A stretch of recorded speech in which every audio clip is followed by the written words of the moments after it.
Seterusnya kita berpindah kepada ayat yang berkait dengan wasiat. Kutiba alaikum idza hadara ahadakumul maut wa in taraka khairanil wasiyatu lil walidaini wal aqrabin bil ma'ruf haqqan 'alal muttaqin.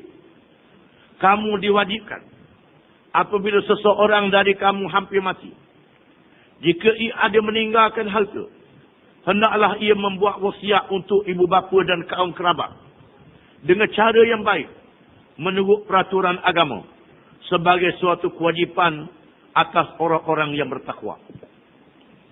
Ayat ini menyatakan kepada orang yang nak mati wajib dia kena wasiat.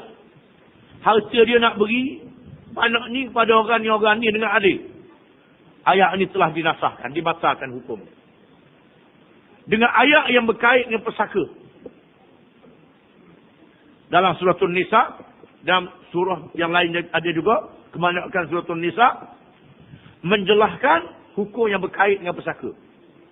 Bila hukum pesaka diturunkan, maka ayat wasiat ni dibatalkan sebahagian daripadanya, bukan seluruhnya. Maka tidak dibenarkan wasiat kepada waris. Tak boleh wasiat kepada waris yang berhak menerima pesaka. Tak boleh. Kerana waris yang berhak menerima pesaka ni sudah ada bahagian yang ditetapkan oleh Allah Ta'ala dalam Quran.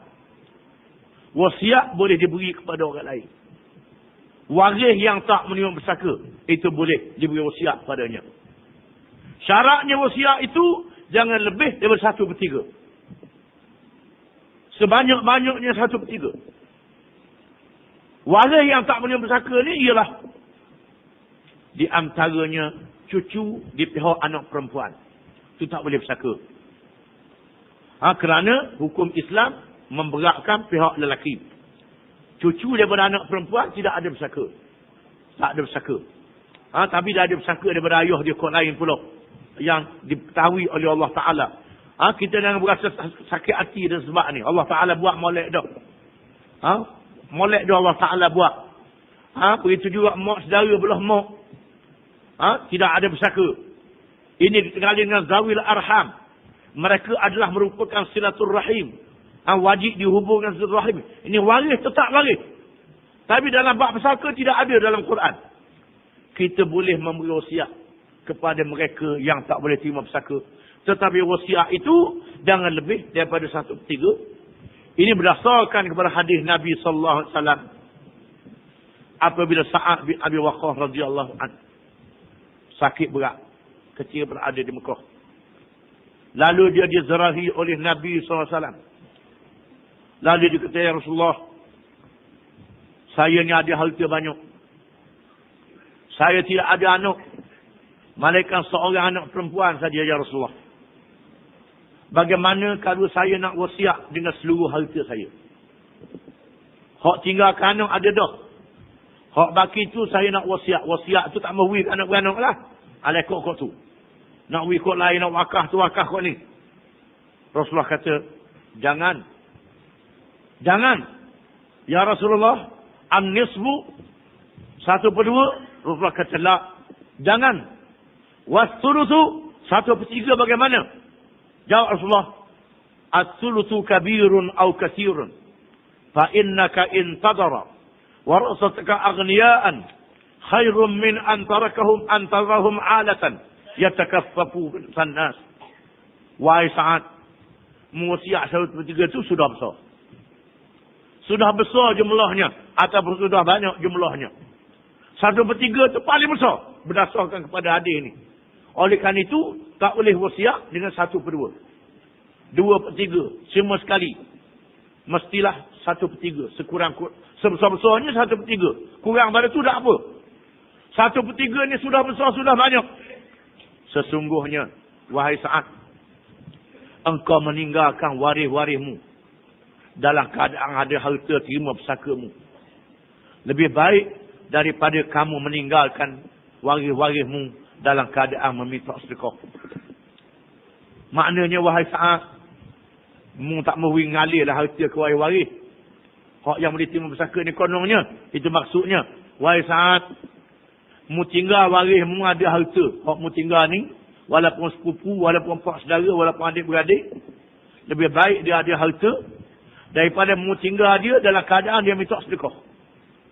Maknanya kalau ada waris mu yang minta sedekah, mu orang kaya, mu ada harta. Orang kata siapa dia minta sedekah tu, pak dara saat.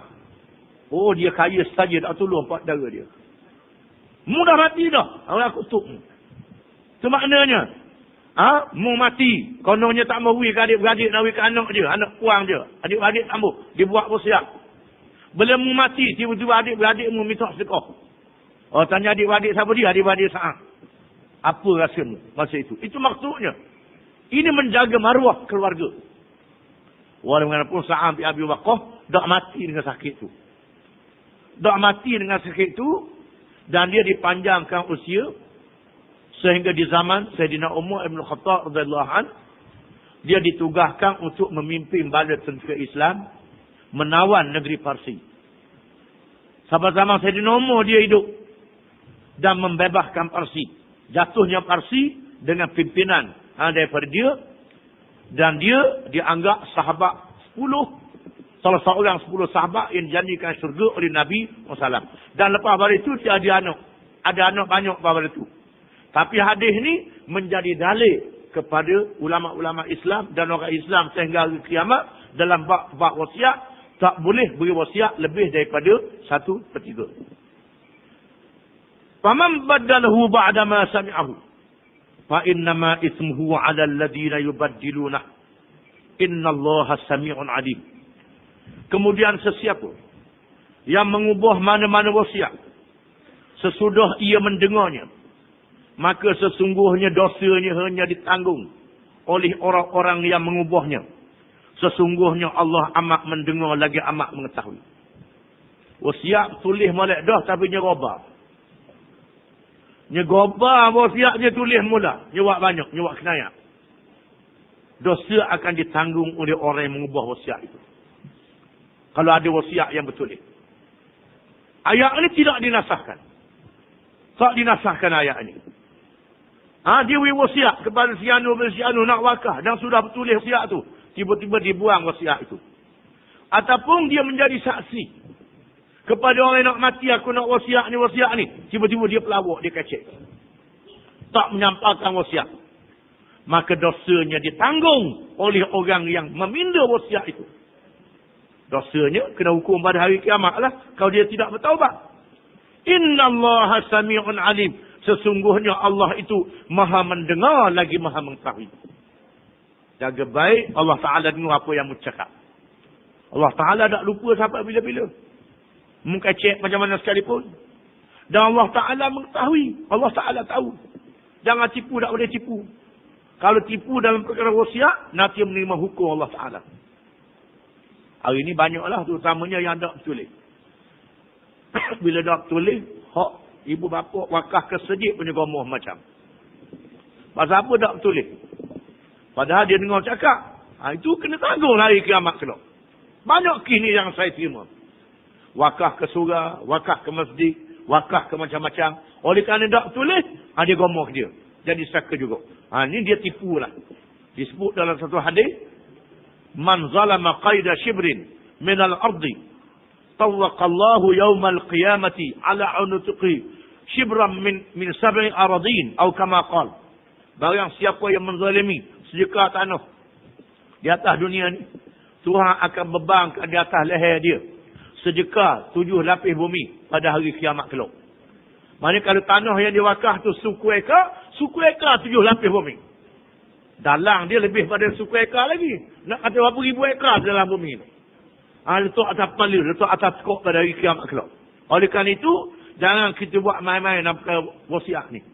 Walaupun wasiat tu wasiat cakap, wasiat dengan lisan. Yang kita tahu, kita kena pakai wasiat ini. Apa lagi yang bertulis? Kalau bertulis dipindah pula, lagi berdosa pula. Allah Ta'ala maha mendengar, lagi maha mengetahui. Faman khafa min musin janafat au ithman fa aslaha bainahum fala ithma alaih innallaha ghafurur rahim. Tetapi sesiapa yang mengetahui bahawa orang yang berwasiat itu tidak adil atau melakukan dosa dalam wasiatnya, lalu ia mendamaikan antara mereka waris-waris dengan membetulkan wasiat itu menurut aturan agama, maka tidaklah ia berdosa. Sesungguhnya Allah amat pengampun, lagi amat mengasihani. Sekiranya orang yang mati itu memberi wasiat. Wasiat itu salah, tak betul dari segi syarak. Umpamanya, dia wasiat kepada anak dia. Seorang anak dia wasiat. Hak 4-5 lagi tak ada wasiat. Hak wasiat suku, hak saka suku. Ini haram, tidak boleh. Maka dipindah wasiat ini. Kita tak berdosa. Bahkan kita menyelamatkan si mati yang melakukan dosa itu. Ataupun dia memberi wasiat. Wasiatnya banyak sangat. Sampai separuh harta dia wasiat. Maka kita sedikitkan sehingga 1/3. Di mana wasiat ini tidak, di mana perubahan ini tidak menjadi salah. Jangan takut, Tuhan kata. Barang siapa yang takut, dan sesiapa yang mengetahui bahawa orang yang wasiat itu tidak adil atau melakukan dosa dalam wasiat, lalu dia mendamaikan antara mereka waris-waris, kalau waris, dia membetulkan wasiat, maka jangan takut. Maka dia tidak berdosa dengan wasiat itu. Innallaha ghafurur rahim. Sesungguhnya Allah Maha Pengampun, lagi Maha Penyayang. Allah Ta'ala mengampung si mati yang buat wasiat itu, dan Allah Ta'ala mengampung anak beranak yang berkelahi tak